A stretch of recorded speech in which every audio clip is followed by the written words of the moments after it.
রাজধানী জাতীয় সোহরাওয়ার্দী উদ্যানে শান্তির সমাবেশে জাতির উদ্দেশ্যে আমার জিজ্ঞাসা, আজকে বর্তমান এই বাংলাদেশে আমরা যা দেখছি, বলুন, হাত উঁচু করে বলুন, আমরা কি আজ খানকায় নিরাপদ?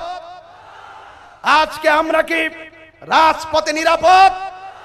আমরা কি অফিসে নিরাপদ? আমরা কি রাস্তায় নিরাপদ?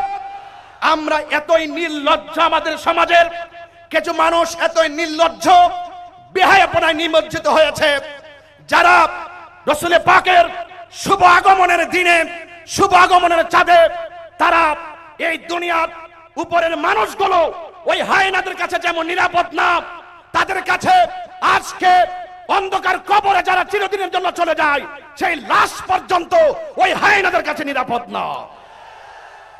জাতি আজ কি দেখছে বাংলাদেশে? আমি অন্তর্বর্তীকালীন সরকারকে দার্থহীন কণ্ঠে শুধু এই বাংলাদেশের ঢাকার জাতীয় সোহরাওয়ার্দী উদ্যান থেকে দার্থহীন কণ্ঠে বলতে চাই, অনতিবিলম্বে এই সমস্ত ন্যাক্কারজনক ঘটনা যারা ঘটিয়েছে তাদেরকে আইনের আওতায় আনতে হবে, ঠিক কিনা বলেন?